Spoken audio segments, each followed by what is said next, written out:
हाय good afternoon. CNBC आवाज Motilal Oswal studios में आप सबका स्वागत है। बारी है आज के सास बहू और सेंसेक्स की।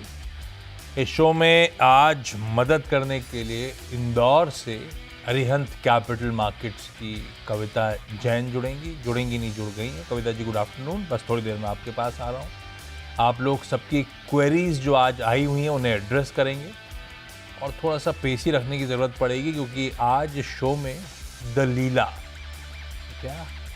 श्लॉस बैंगलोर इस कंपनी के सीईओ जो आईपीओ आज से सब्सक्रिप्शन के लिए खुला है, उसके सीईओ साहब से भी अपन इस शो में चर्चा करने वाले हैं। बुला लीजिए सीईओ साहब को, डायरेक्टर साहब, शो में बातचीत कर लेंगे ताकि अभी खैर हम तक रीच आउट करने के तमाम तरीके क्विकली रख देता हूँ।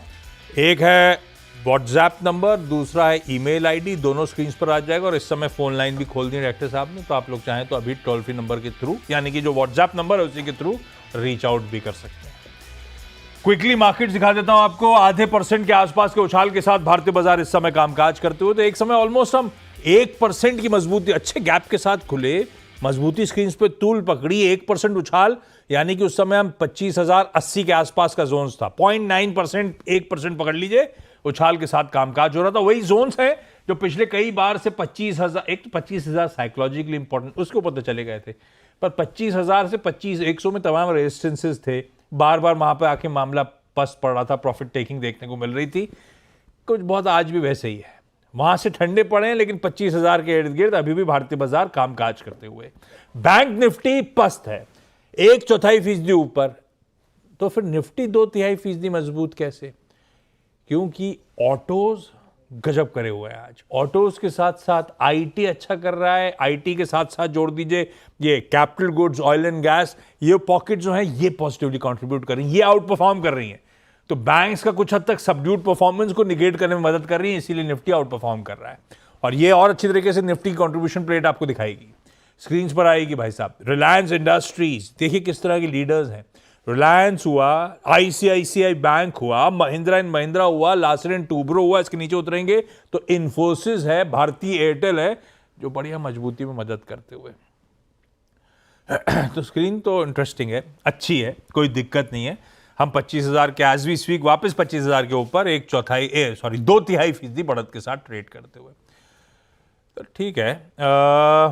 कविता जी क्या अप्रोच रहेगा? बढ़िया, और 2:1 एडवांसेस के फेवर में भी ब्रेथ है, तो और अच्छी स्क्रीन लगेगी। आप एक ही दिक्कत है, एक बार इंडिया विक्स दिखाओगे आप लोग डायरेक्टर साहब? इंडिया विक्स 5% ऊपर, 5 से 6% मैंने लास्ट चेक करा था मजबूत, 18.2, 18 के आसपास इस समय, तो बस ये इंच अप कर रहा है। कविता जी अप्रोच क्या रखोगे निफ्टी पे 25,000 के आसपास जो निफ्टी इस समय फ्लर्ट कर रहा है? Hi, very good afternoon, Ashish ji. Good afternoon, everyone. So, Nifty, Bank Nifty दोनों में ही हमने आज रेजिस्टेंस लेवल से प्रॉफिट बुकिंग देखी, लेकिन अभी भी अगर हम देखें तो एडवांस डिक्लाइन जो है वो फेवरेबल बना हुआ है, और अपने इंपॉर्टेंट शॉर्टर टाइम फ्रेम पर अगर आप सपोर्ट देखें तो उन्हें भी होल्ड किए हुए है। So for us Nifty until 24,950 के ऊपर अभी मेंटेन है। No shorting thoughts on the Nifty as of now. Whereas on a bank nifty 2 हमें लगता है एक इंटरेस्टिंग जोन पर है, अंटिल 55,350 के लेवल के ऊपर मेंटेन है। यहाँ पर भी हमें कोई शॉर्टिंग थॉट नहीं लगता। टिल टाइम हम एक बाय का अप्रोच रखेंगे, बट ऊपर में हो सकता है कैप रहे 55,900, 920 रेजिस्टेंस की तरह काम करेगा। वो लेवल निकलते हैं तो हम 56,200 के लेवल तक जा सकते हैं। तो मुझे लगता है रिस्क रिवॉर्ड यहाँ फेवरेबल होता हुआ दिख सकता है 55,350 के एसएल के साथ ऑन द बैंक निफ्टी। अगली सवाल जो आपके सिलसिले की शुरुआत कर रहा हूं, क्योंकि किसी वक्त मैनेजमेंट से बातचीत की शुरुआत भी होनी है आईपीओ मैनेजमेंट से, आईपीओ 360 डिग्री के कवरेज के लिए। भोपाल जाना है, सूरत जाना है, राजस्थान जाना है। डॉक्टर साहब एक काम करिए, फोन लाइन मत लीजिए किसी का, अपने पास 3 लाइव हैं, यही सारी क्वेरीज एड्रेस हो जाए काफ़ी है।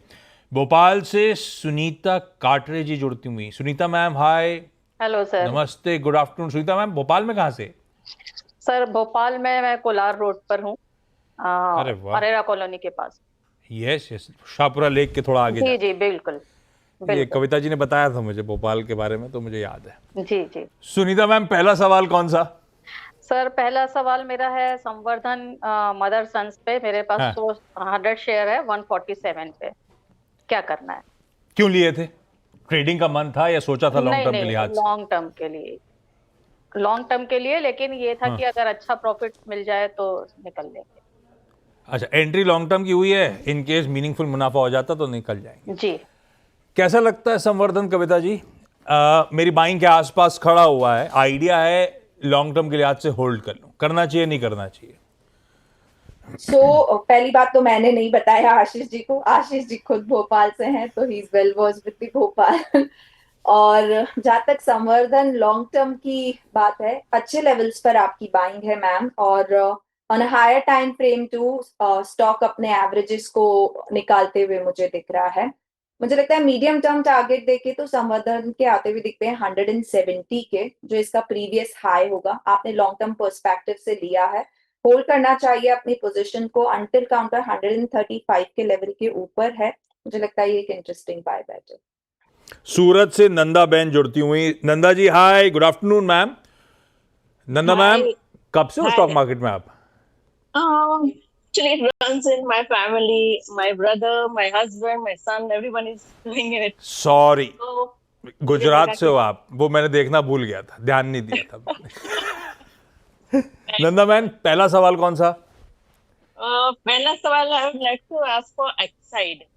Exide, I have taken 110 shares for 474 rate.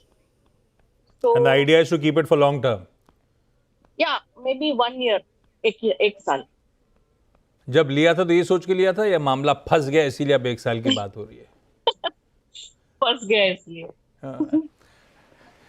Kavita ji, है तो फंडामेंटली ठीक, बुरे स्टॉक में नहीं फंसे हैं ऐसा कह सकता हूं, पर लंबी अवधि के लिए, क्योंकि मेरी खरीद भाव थोड़ा सा ऊपर का हो गया, 450 का, क्या करना चाहिए?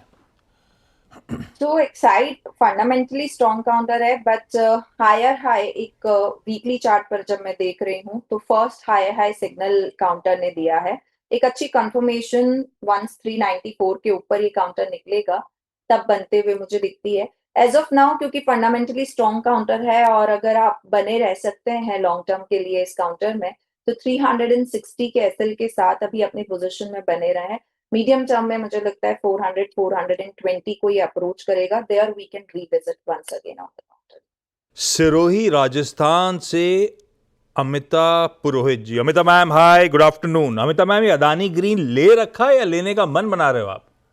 नमस्ते सर, मैं सिरोही से बोल रही हूँ। हाँ जी, राजस्थान सिरोही से बोल रही हूँ सर। वेलकम शो पे मैम। अमिता मैम, ये अदानी ग्रीन लिया हुआ है कि लेने का मन है? नहीं, लिया हुआ है सर। कितने भाव पे, कितने स्टॉक, कितने शेयर ले रखे हैं? 874 के भाव से 200 शेयर लिए हुए हैं सर। एक अशोक ब्रांड कम है। मैं अच्छा, ये जो अदानी ग्रीन लिया था लंबी अवधि के लिए लिया हुआ है? क्या सर? क्या सोच के लिया था कि लंबी अवधि के लिए रखी रहूंगी अपने पास, ऐसा सोचा था क्या अदानी ग्रीन लेते वक्त? सर लिखा है। मान लेता हूं यही है। कविता जी, 140-150 रुपए के गेन्स हो रहे हैं अमिता जी को, क्या करना चाहिए? बांधने वाला टाइम आ गया या बने रहें? अभी मुझे as of now Adani Green में जो प्रीवियस हाई टारगेट्स दिखते हैं वो 1035 1038 के दिखते हैं, पर वहां अगर ये ब्रेकआउट देता है तो फिर ये 1150 1160 के लेवल तक जा सकता है। मुझे लगता है पार्ट प्रॉफिट बुकिंग इन्हें उन लेवल्स पर करना चाहिए 1035 के लेवल के पास, और एज ऑफ नाउ अपनी पोजिशनिंग पर एक ट्रेल स्टॉप लॉस मेंटेन करें। मैम ऑलरेडी एक अच्छे प्रॉफिट में है, सो 995 का ट्रेलिंग स्टॉप लॉस मेंटेन करना चाहिए।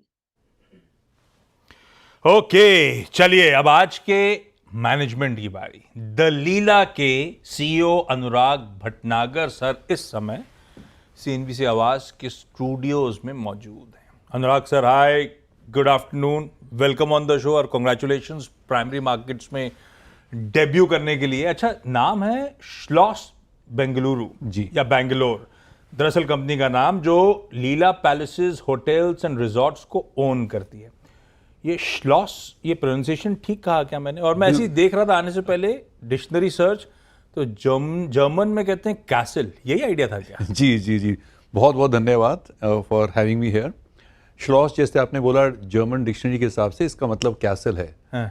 देखिए, लीला पैलेसेस होटल्स एंड रिजॉर्ट्स ये काफ़ी नामी ब्रांड है, पिछले 40 साल से अंतर्राष्ट्रीय स्तर पे भी काफ़ी इसका नाम है, has always been voted consistently as one of the best brands in the world. Top 3 में आमतौर पे रहता है, top 3 luxury brands in the world. So Schloss Bangalore जो है, मतलब this kind of resonates with the Leela palaces, hence ये नाम। तो ठीक पढ़ा था मैंने, श्लॉस। आईपीओ की डिटेल्स देता हूं। आज से सब्सक्रिप्शन के लिए खुला है, 28 मई यानी कि परसों वेडनेसडे तक सब्सक्रिप्शन के लिए खुला रहेगा।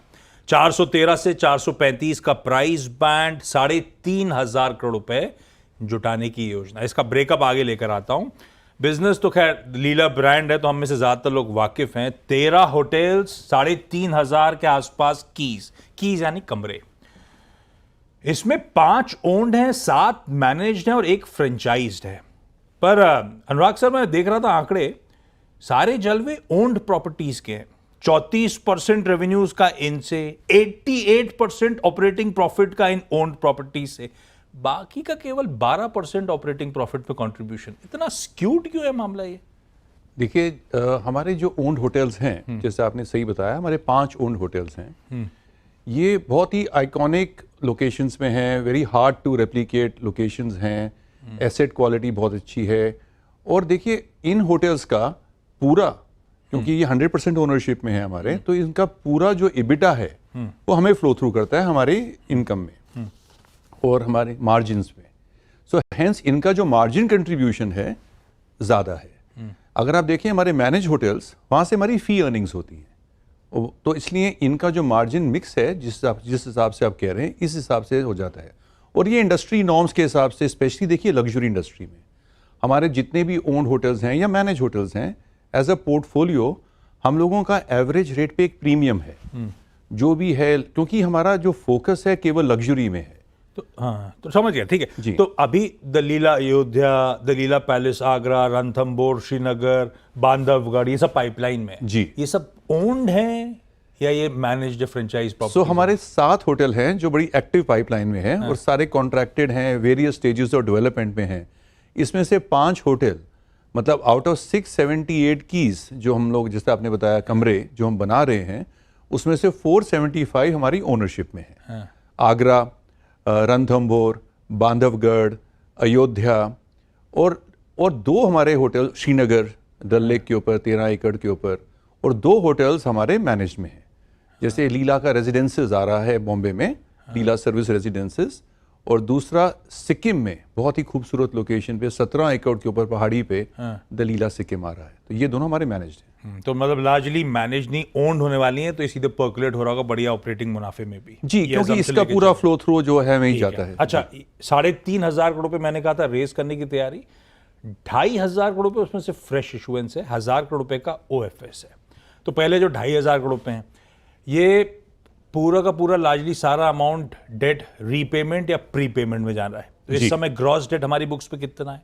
हमारा देखिए ग्रॉस डेट है करीब 3,900 करोड़, और जो हमारा नेट डेट है, क्योंकि because of a balance sheet, because of the cash sitting in our books, is करीब 2,600 करोड़। हमारा एडजस्टेड नेट डेट इतना है। तो जो प्राइमरी प्रोसीड्स हैं जो IPO की, that will go in debt prepayment and repayment as you said. उसके बाद हमारी कंपनी ऑलमोस्ट नेट जीरो हो जाएगी डेट में। नेट, क्योंकि हमारा देखिए 2,300 crore from the primary raise will go in debt servicing. दूसरा जो OFS आ रहा है जी, अब एक तो प्रमोटर्स, इस केस में ब्रुकफील्ड है, 100% से रिड्यूस करके 76 पे क्यों छोड़ दिया? सेबी के थ्रेशोल्ड पे 75 ही ले आते, या फिर डायल्यूशन होगा इसीलिए एजम्पशन लेके चल रहे हो? दूसरा, क्योंकि ब्रुकफील्ड है तो हमेशा जहन में एक बात रहती है, फाइनेंशियल इन्वेस्टर बैठा हुआ है, इवेंचुअली ऑब्वियसली ओवरहैंग रहेगा, एक बार लॉक इन खुलेगा, ब्रुकफील्ड इनकैश करने आएगा। ब्रुकफील्ड का आइडिया तो यही था जब लीला को एक्वायर करा था NCLT के थ्रू कि इनकैश करेंगे इसको, तो ये हमेशा ओवरहैंग रहेगा क्या? देखिए ब्रुकफील्ड के बारे में तो खैर हमारे प्रमोटर हैं, और अगर मैं आपको एक ग्लोबल लेवल पे लेके जाऊं, ब्रुकफील्ड एक long term investor and promoter हैं। उनकी वजह से हमें access to capital, access to expertise, access to global compliance वगैरह का भी हमें अनुभव होता है, प्लस हेल्प मिलती है। और हॉस्पिटैलिटी में भी आज अगर ग्लोबल लेवल पे ब्रुकफील्ड के करीबन 180 के करीबन होटल्स हैं जहाँ पे ब्रुकफील्ड इन्वेस्टेड है इन वेरियस फॉर्म्स। तो देखिए, जो आप ओवरहैंग की बात कर रहे हैं, Brookfield is the long term, as they say in their words, मैं उनके बिहाफ पे बोल रहा हूँ, long term patient capital. So their support has been there and if you see, अगर आप देखें भी जो साइज ऑफ ऑफरिंग अगर जो राइट साइज की गई है, इस वजह से है because of the fundamentals of the business, the strong operating platform और द रनवे अहेड है। आज आप देखिए इंडिया में Brookfield is here to stay, ऐसा कहूं? जी बिल्कुल, I think they are very much invested in the business ठीक है, एंड सपोर्टिव। पर हाँ फाइनेंशियल इन्वेस्टर हैं तो ये थोड़ा सा ओवरहैंग रहेगा, देखते हैं वो खैर। मार्जिन्स हेल्दी हैं, कोई शक नहीं, 49.78% FY24 के। पर इसी के साथ देख रहा था रेफपार जो है पर ऑक्यूपाइड रूम 10,700 पकड़ लेता हूं, 696 है। कई कुछ प्रीमियम ऑपरेटर्स जो हैं उनसे कम दिखता है, ऑक्यूपेंसी 65% के आसपास है, शायद वो प्रीमियम ऑपरेटर्स के बीच में लोअर साइड पे। तो ऐसे में ये मार्जिन्स, क्योंकि और नई प्रॉपर्टीज भी ऐड हो रही होंगी इस समय, ये मार्जिन सस्टेनेबल हैं वाकई या नहीं? देखिए, आपके दो पार्ट्स हैं सवाल के। पहले तो मैं आपको मार्जिन पे आता हूं और पहले मैं आपको रेफपार के बारे में बताता हूं। देखिए, रेफपार जो है, जैसे आप जानते हैं, is an algorithm of both occupancy and ADR. हमारा जो रेफपार प्रीमियम है थर्ड पार्टी डेटा के हिसाब से करीबन 40% ज़्यादा है। पर वो रेफपार तो लिखा है 10,696। देखिए वो है, मैं आपको बताता हूं, जो बाकी कंपनीज का मैं इसलिए नहीं कह सकता क्योंकि उनके जो रेफपार में नहीं, वो तो लिस्टेड है, इसलिए मैं देख के बता उन्हीं रहा प्लस इंटरनेशनल होटल्स की मिक्स और मिश्रण हो सकता है। इंटरनेशनल होटल्स के जो आप जानते ही हैं, जनरली इंटरनेशनल होटल्स के इंडिया से कहीं गुना ज़्यादा उनका मतलब revenue in the sense average daily rate होता है। तो रेफपार प्रीमियम हमारा जो इंडिया में है वो इस प्रीमियम पे है 40%। दूसरा, जो आपने मार्जिन की बात करी, हमारा मार्जिन डेफिनेटली इंडस्ट्री लीडिंग है और सस्टेनेबल इसलिए है क्योंकि हमने कोविड के बाद हमने कुछ इनिशिएटिव्स लिए पिछले 4-5 साल में। हमने एक तो अपने कॉस्ट स्ट्रक्चर को रैशनलाइज किया, दूसरा हमने एफिशिएंसीज लेकर आए, तीसरे हमने अपना कैपेक्स को यूज़ किया अपने ओपेक्स को राइट साइज करने के लिए। जैसे कि हमने विंड मिल्स पे इन्वेस्ट किया, आज की दिन में करीबन 51%। तो ये मार्जिन बेसिकली मोटा मोटी सस्टेनेबल है, ऐसा सस्टेनेबल है जी, बिल्कुल। क्योंकि अच्छा, हम लग्जरी साइड में ऑपरेट करते हैं जहाँ पे है इंटेंस कंपटीशन सबको, क्योंकि वही स्पेस सबसे अट्रैक्ट, चाहे रियल एस्टेट हो चाहे होटल इंडस्ट्री, सबको वही सब पसंद आ रहा है। तमाम होम ग्रोन प्लेयर्स हैं, इंटरनेशनल चेन्स हैं, कोई हयात, कोई मैरियट, ऊपर से जो कहते हैं ना बिजनेस ट्रैवल, वो स्ट्रक्चरली कहा जा रहा है ऑन द वे डाउन है। ऐसे में वो होटल इंडस्ट्री का जो बेस्ट समय था पोस्ट कोविड, वो खत्म है क्या? आगे थोड़ा चैलेंजिंग समय है, वो ग्रोथ मेरे हिसाब से कंटिन्यू हो सकती है? जी, मेरे हिसाब से तो अभी अच्छा शुरू हो रहा है। एक मतलब मेरे हिसाब से वेरी लॉन्ग टर्म। वैसे भी मैं ट्रैवल नहीं कर पा रहा, इतने महंगे कपड़े रख रखे हैं आप लोगों ने, अभी और बढ़ना है क्या? देखिए, मैं आपको बताता हूँ, 2-3 फैक्टर्स हैं। एक तो, and I can only comment on the luxury और थोड़ा इंडस्ट्री एट लार्ज। लग्जरी में अगर आप कोविड के बाद देखें, 2-3 चीज़ें जो परमानेंट रीसेट हुआ है और ये सारे डेटा पॉइंट्स अवेलेबल हैं। एक तो कंज्यूमर बिहेवियर परमानेंटली चेंज हुआ है हमारे गेस्ट का, they are travelling more, they are spending more, you only live once kind of एक फिनोमिना आ गया है, हम देख रहे हैं अपने कंजम्पशन पैटर्न से। दूसरा, अगर आप इंडिया को देखें, हॉस्पिटैलिटी और GDP is very closely correlated, और जैसे ही पर कैपिटा इनकम बढ़ती है तो सबसे पहले तो जो अच्छे दिन बचे हैं, अच्छे दिन बचे। और तीसरी चीज मैं कहना चाहूंगा, मतलब ऐसा नहीं मानो ना कि ये ब्रुकफील्ड पीक पे इन कैश कर रहा है, नहीं सर, बिल्कुल नहीं। और देखिए, अगर आप सप्लाई साइड देखें, एक लग्जरी होटल खड़ा करने में, बनाने में जो कैपिटल की, एक्सपर्टीज की, एक सर्विस डिजाइन की परफेक्शन की आवश्यकता होती है, उसको करने के लिए बहुत ही एक्सपर्टीज। एक कंसर्न और है, समय खत्म हो रहा है, नए होटल्स की पाइपलाइन आ रही है जी, थोड़ा सा ग्रोथ ठंडा पड़ेगा, नए होटल्स इनकैश करने में थोड़ा टाइम लगता है। जो ईवी पर की आप लोग डिमांड कर रहे हो, एनालिस्ट कई सारे मान रहे हैं कि बहुत ज़्यादा टेबल पे हमारे लिए कुछ छोड़ा नहीं है आपने, सर ऐसा है क्या? देखिए, अगर हम देखिए, हमारी कल परसों ही हमारी एंकर बुक क्लोज हुई है जिसमें सारे वर्ल्ड के, वो तो फ्लश विद फंड्स है, वो तो ढूंढते हैं मौके। नहीं, देखिए, इवन अगर मैं आपको इन्वेस्टर्स के हिसाब से बताऊं, आज जो हमारे होटल आ रहे हैं, हर लोकेशन, जैसे हमारा एक प्रिंसिपल रहा है, हम उसी लोकेशन पे होटल खोलते हैं, और उसी जो कि एक बहुत ही प्रोमिनेंट लोकेशन है, वो एड्रेस वहाँ का टॉप एड्रेस है, और जहाँ बहुत ज़्यादा डिमांड है। भाव, बिल्कुल, ऐसा कह रहे हो आप देखिए, मैं भाव का जस्टिफिकेशन तो मार्केट डिसाइड करेगा, और मेरे हिसाब से हम परफॉर्मेंस के बारे में मैं कह सकता हूँ जो पिछले कुछ सालों में हुई है।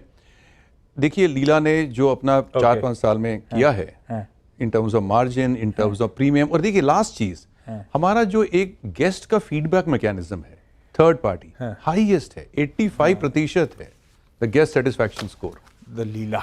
ठीक है अनुराग सर, अब एनालिस्ट मानते क्या है, इस पे मैं ब्रेक के उस पार आता हूँ।